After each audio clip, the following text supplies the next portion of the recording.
Disons, une première technique, c'est que justement, il faut les prévoir, ces photos-là. Il faut prévoir les dates.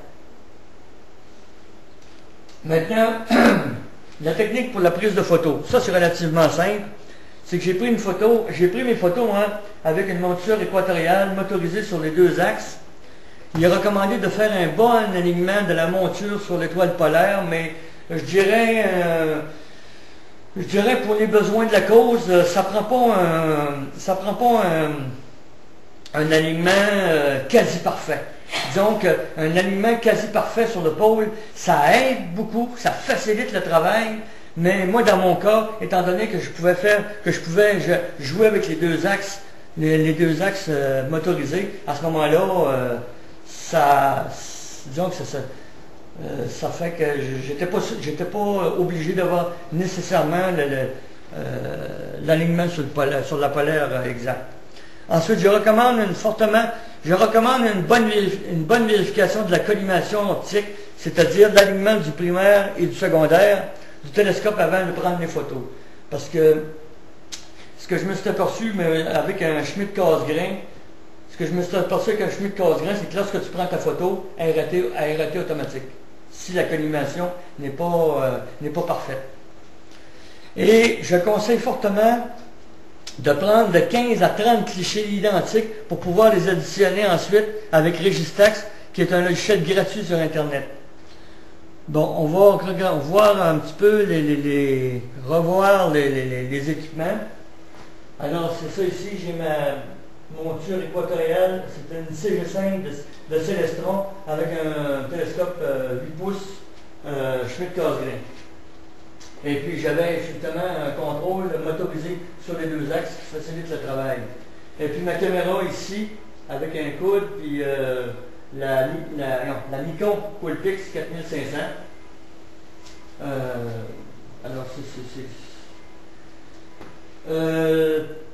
que je veux dire, c'est qu'il y a une chose qui est importante aussi, c'est de mettre sur le télescope, en tout cas du moins, étant donné que c'est un Schmidt-Cassegrain, un pare-bouée puis un élément chauffant sur la lame correctrice, parce que je me suis ramassé des fois, juste pour une pause d'à peu près, je dirais 15-20 minutes, il y a de la buée qui se forme rapidement sur la lame correctrice.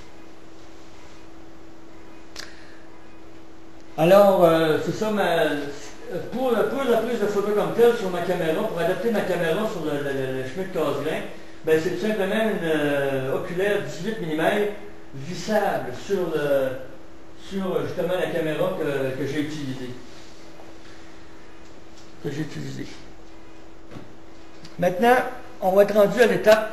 On a vu les vibrations, on a vu un peu la technique pour prédire nos choses. Maintenant, on arrive dans le côté, je dirais, un peu plus théorique, mais qui est pratique, c'est-à-dire l'étape cruciale en vue de réussir nos photos en 3 dimensions. Il faut d'abord additionner nos images en vue d'obtenir une photo d'une meilleure qualité photographique. C'est-à-dire que juste une photo, un échantillon, ce qu'on appelle un échantillon, il y a souvent beaucoup de turbulences atmosphériques, puis le seeing qui intervient, puis qui fait que notre photo, il y a un côté qui est net, il y a une partie de la photo qui est nette, puis l'autre partie qui est floue un peu. Alors, en additionnant nos images, je ne connais pas le principe avec lequel que Registax travaille, mais il va chercher les pixels, sur chaque photo, les meilleurs pixels au foyer.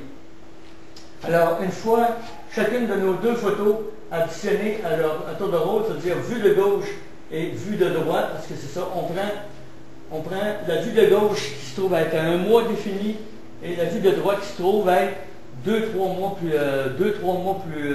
plus tard. On procède à un traitement de nos 2 images dont le résultat permettra de créer l'effet 3D.